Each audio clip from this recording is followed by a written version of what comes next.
In the book written in 1964, Masonic Problems and Queries, by the distinguished Freemason Herbert Inman, in reply to the question, which way should the square and compasses be arranged on the VSL, the volume of the Sacred Law, he replied, with the compasses towards the master and the arms of the square towards the candidate.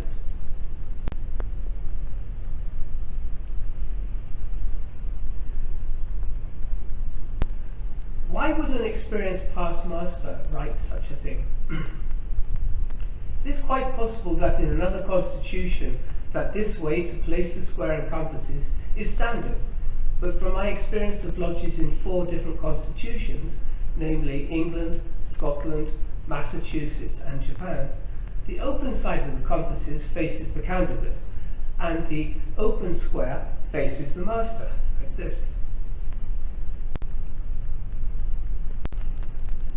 It may also be based on the explanation of the 3 greater lights. The Bible is dedicated to God, the square to the master, and the compasses to the craft, which suggests that the square should be nearest the master. But this is not normally so. Based on the Kabbalistic tree of life pattern of the lodge, the master represents the spiritual, and the senior warden the material aspects of the lodge. The square represents the material, as corners are only found on earth. The compasses represent the spiritual, as in the universe there are only curves.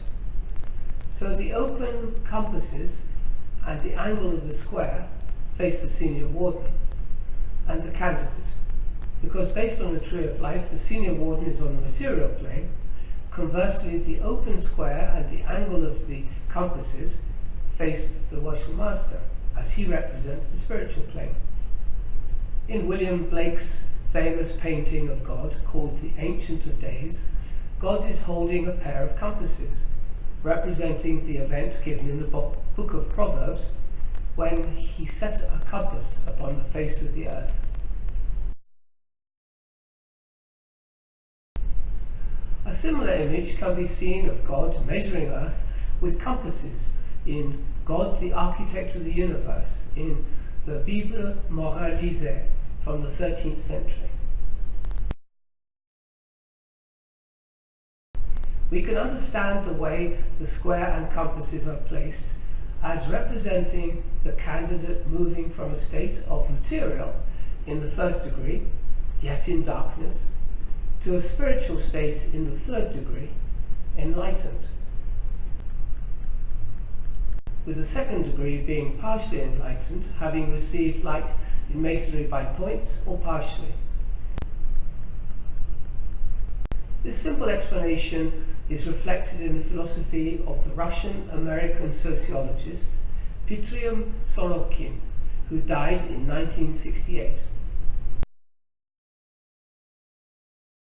In 1930, at the age of 40, Sorokin was personally requested by the president of Harvard University to establish a chair there in sociology. In his book, Social and Cultural Dynamics, his major work written between 1937 and 1941, Sorokin classified societies according to their cultural mentality, which can be one of 3 classes: ideational, reality is spiritual, in other words, with the compasses on top; sensate, reality is material, with the square on top; or idealistic, a synthesis of the 2. He suggested that major civilizations evolve from an ideational to an idealistic and eventually to a sensate mentality. In other words, from spiritual to materialistic. Each of these phases of cultural development not only seeks to describe the nature of reality, but also stipulates the nature of human goals and needs to be satisfied. Sorokin has interpreted the contemporary Western civilization of the 1930s as a sensate civilization dedicated to technological progress, and prophesied its fall into decadence and the emergence of a new ideational or idealistic era, a spiritual future, or even a blend of spiritual and materialistic. This may also be the thinking of the first three Grand Masters in 1717, when the world at that time was quickly becoming mechanistic. This was represented by the Royal Society and the death of alchemy and the beginning of modern science, and with it the loss of a spiritual connection. This is symbolized in the third degree by the hourglass, which is called a little machine. The Grand Masters felt that the three rituals of Freemasonry would help a Mason reconnect with that spiritual source.